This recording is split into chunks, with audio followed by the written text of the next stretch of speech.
Hey everyone, welcome back to my channel. I hope आप सब ठीक हैं, एकदम मस्त पढ़ रहे होंगे, अपना खाते पीते मस्त पढ़ते। ठीक है। सो आज हम लोग एक टॉपिक डिस्कस करने वाले हैं और वो टॉपिक है पोटेंशियल डिफरेंस या फिर मेम्ब्रेन पोटेंशियल के बारे में, जो सेल बायोलॉजी में आपको मिल जाएगी और ये थोड़ी सी बेसिक हो जाती है।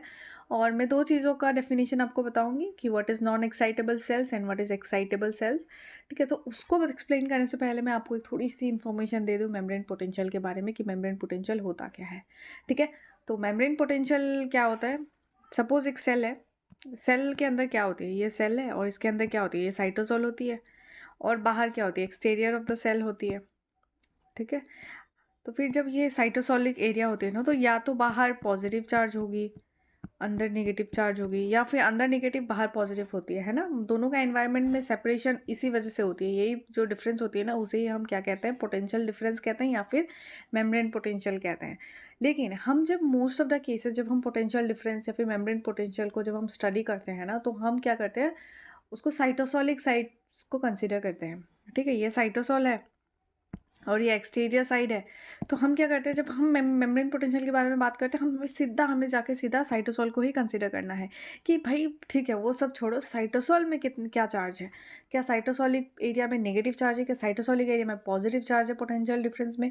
तो फिर उसी को हम कंसिडर करते हैं। ठीक है। सो पोटेंशियल डिफरेंस मतलब हमें directly, potential difference is directly proportional to cytosolic side. आपको ये हमेशा याद रखनी है। और अगर कोई मेम्ब्रेन का अगर कोई पोटेंशियल डिफरेंस है ही नहीं, उसमें कोई प्लस माइनस का कोई खेल ही नहीं है, दोनों में चार्ज इक्वल इक्वल है, तो फिर हम उस सेल को जीरो मेम्ब्रेन पोटेंशियल कहते हैं, या फिर मोस्ट ऑफ द टाइम वो उसको हम कहते हैं वो सेल डेड है, क्योंकि उसको कोई रिस्पॉन्स नहीं कर रहा है वो आदमी। वो सेल कोई भी रिस्पॉन्स नहीं कर रहा, तो दैट मीन्स वो डेड है। ठीक है। ओके। सो हम जब यहाँ तक पहुँच गए हैं, अब हम बात करते हैं कि दो डेफिनेशन के बारे में। नॉन एक्साइटेबल एंड एक्साइटेबल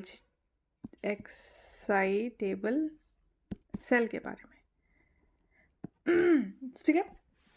सो ये दो सेल्स के बारे में हम अभी पढ़ने वाले हैं कि ये दोनों के बीच में, ये दोनों का मतलब डिफरेंस क्या है। ठीक है। सो नॉन एक्साइटेबल, आपको उस टर्म से पता चल रहा है कि देयर इज समथिंग जो एक्साइटेड नहीं हो रहा, उसको फ़र्क नहीं पड़ रहा कि क्या चल रहा है क्या नहीं।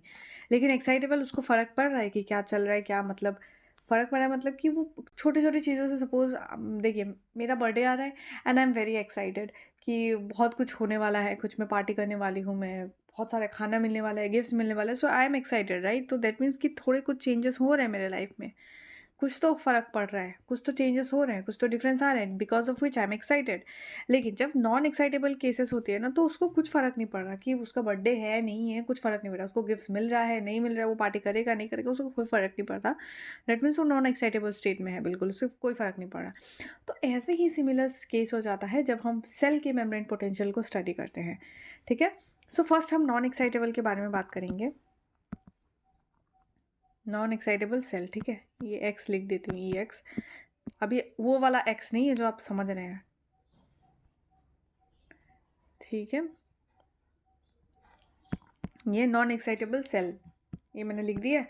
अब नॉन एक्साइटेबल सेल के बारे में बात करते हैं कि देखिए मैंने अभी क्या कहा कि कुछ सेल होती है, उसके अंदर अंदर नेगेटिव चार्ज होती है, बाहर पॉजिटिव चार्ज होती है, या फिर अंदर पॉजिटिव होती है, बाहर नेगेटिव होती है। सो ये चार्जेस डिपेंड करती है कि तुम इसे कुछ सिग्नल दे रहे हो या नहीं। अगर तुम इसे कुछ स्टिमुलस दे रहे हो, कुछ सिग्नल दे रहे हो, तो ये रेस्पॉन्ड करेगा। सपोज पहले इनिशियली ये सेल ऐसा था, अंदर नेगेटिव था बाहर पॉजिटिव था, लेकिन अगर मैंने इसको कुछ सिग्नल दिया जिसकी वजह से वो ट्रांसफॉर्म हो गया कि वो अंदर पॉजिटिव हो गया बाहर नेगेटिव हो गया, मतलब there is a change in charge, वो मेम्ब्रेन पोटेंशियल में चेंज हो रही है। सो उस केस में क्या हो जाएगी, हम उसे एक्साइटेबल कहेंगे। लेकिन अगर इसको कोई फ़र्क नहीं पड़ रहा, ठीक है, अगर इसको कोई फ़र्क नहीं पड़ रहा, पहले इनिशियली क्या था, इसको नेगेटिव था, ठीक है, नेगेटिव था, और इसको जब मैंने इसको एक्सटर्नल सिग्नल दिया, कुछ कुछ तो दिया मैंने इसको, एक्सटर्नल वोल्टेज या फिर कुछ तो दिया, लेकिन ये क्या हुआ, ये स्टिल अभी नेगेटिव ही है और बाहर पॉजिटिव ही रह गया है। सो इस केस में हम इसे कहेंगे non non excitable change, cell, sorry, non excitable cell.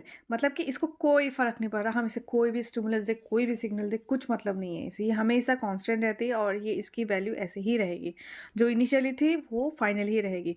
और एक चीज़, हम जब नॉन एक्साइटेबल सेल्स की बात करते हैं, यहाँ मैंने आपको क्या बताया, नेगेटिव अंदर नेगेटिव रह गई है तो बाद में भी अंदर नेगेटिव रह जाती है, ये मैंने बताया। अब आपको समझ, अगर आप को पता होगा ये बात तो ठीक है, सेल बायोलॉजी आप पढ़ रहे हैं तो आपको पता होनी चाहिए ये बात इतनी तो। लेकिन अगर नहीं पता तो मैं बता देती हूँ कि हमेशा अंदर मैक्सिमम टाइम ना अगर हमने उसपे कोई भी चीज़ें कुछ भी एक्सटर्नल सिग्नल या फिर कुछ भी नहीं दी है तो मोस्ट ऑफ द टाइम क्या होती है सेल के अंदर जो साइटोसोलिक रीजन होती है ना वहाँ पे नेगेटिव चार्ज होती है। ओके, तो साइटोसोलिक साइट में नेगेटिव चार्ज होती है। मोस्ट ऑफ द केसेस में जो मेम्ब्रेन पोटेंशियल होती है, जो जब मतलब उसको नॉर्मली उसको कोई भी सिग्नल विग्नल नहीं दिया गया है, वो चुपचाप बैठा है अपना, तो उसको फेज को हम रेस्टिंग पोटेंशियल कहते हैं, लेकिन वो मैं आपको बाद में बताऊंगी। तो उसमें क्या होती है कि हमेशा मोस्ट ऑफ द केसेस में नेगेटिव होती है, और वो क्यों होती है? बिकॉज हमने ये देखा था कि पोटेशियम की कंसनट्रेशन जो होती है, पोटेशियम की वजह से क्या होती है, अंदर नेगेटिव चार्ज होती है, ठीक है। बाहर पॉजिटिव ज़्यादा रहता है, अंदर पोटेशियम होता है, लेकिन कम कंसंट्रेशन में पोटेशियम होने की वजह से क्या होता है, यहाँ पे नेगेटिव चार्ज हम इसे कंसीडर कर लेते हैं। साइटोसोलिक में हमें क्या करते हैं कंसीडर, यूजुअली हम इसे नेगेटिव कंसीडर करते हैं। सो ये हमारा रेस्टिंग फेज में था। इसको आप इसको कोई सिग्नल नहीं दिया तो इनिशियली ये चुपचाप अपना अंदर नेगेटिव लेके बैठा हुआ है, मन के अंदर दिमाग के अंदर नेगेटिविटी भर रखी है इसने, इस सेल ने, ठीक है। लेकिन अगर हमें अभी क्या करना है, अब इसको कोई फ़र्क नहीं पड़ रहा, फिलहाल नेगेटिव था, फाइनल भी नेगेटिव ही है, तो that is non excitable cell. और मैं आपको इसके एग्जांपल्स नहीं बताऊंगी, आई सजेस्ट यू, मैं आपको रिक्वेस्ट करूंगी कि आप गूगल में जाएं और सर्च करें कि नॉन एक्साइटेबल सेल्स के एग्जांपल्स कौन कौन से सेल्स होते हैं।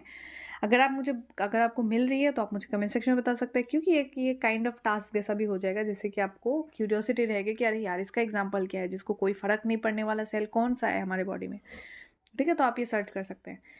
ओके, सो यहाँ हमने पढ़ ली नॉन एक्साइटेबल के बारे में। नॉन एक्साइटेबल क्या होती है, जब कोई उस सेल को कोई एक्सटर्नल स्टिमुलस से कोई फ़र्क नहीं पड़ता, वो पहले जैसे रेस्टिंग फेज में था, उसके बाद after applying stimulus, after applying signal also, वो क्या होती है, वो नेगेटिव रेस्टिंग पोटेंशियल में रहते हैं, उसको कोई मतलब नहीं होता। सो उसे हम कहते हैं नॉन एक्साइटेबल सेल। अगर हम एक्साइटेबल सेल की बात करेंगे, ठीक है, एक्साइटेबल सेल की बात करेंगे तो एक्साइटेबल सेल में क्या होता है, यार इसको तो कुछ फ़र्क पड़ने वाला है, देयर इज समथिंग कि जिसके वजह से ये सेल एक्साइटेड हो जाएगा। सो डैट मीन्स इसकी ऑपोजिट होएगी, ठीक है। अभी जो हमने पढ़ा उसके बिल्कुल ऑपोजिट होएगी।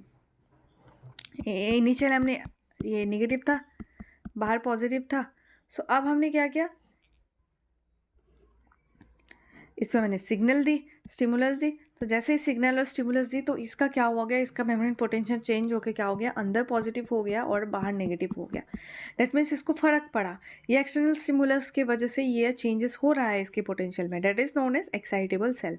And once again I again suggest you, आप इसका एग्जाम्पल गूगल में देख ले। और एक छोटा सा एग्जाम्पल आपको दे देती हूँ कि न्यूरॉन जो होती है, हमारे न्यूरॉन्स जो ब्रेन के सेल्स या फिर हमारे बॉडी में जो भी नर्वस सिस्टम जो भी रेगुलेट करती है न्यूरॉन्स, तो उसमें क्या होती है कि यही जब नर्व इम्पल्सेस जब पास करती है ना, एसिटाइल कोलिन इधर से उधर, तो जब ट्रांसफ़र करती है तो उसमें क्या होती है, ये चीज़ें वर्क करती है। इसमें मेम्ब्रेन पोटेंशियल का होता है, मतलब उसका फैक्टर हम इसे कंसिडर करते हैं। ये आपको तब मिलेगी जब हम एनिमल फिजियोलॉजी पढ़ रहे होंगे, ठीक है, तब आपको ये चीज़ें मिल जाएगी इन डेप्थ। ओके, सो अभी हमने देख ली कि एक्साइटेबल सेल्स के बारे में क्या होती है, कि वो कोई एक्सटर्नल स्टिमुलस को वो रिस्पॉन्ड कर रहा है, एक्सटर्नल में नहीं, अगर इंटरनल भी स्टिमुलस है उसे वो रिस्पॉन्ड कर रहा है और चेंजेस उसकी मेम्ब्रेन पोटेंशियल में हमें दिख रही है।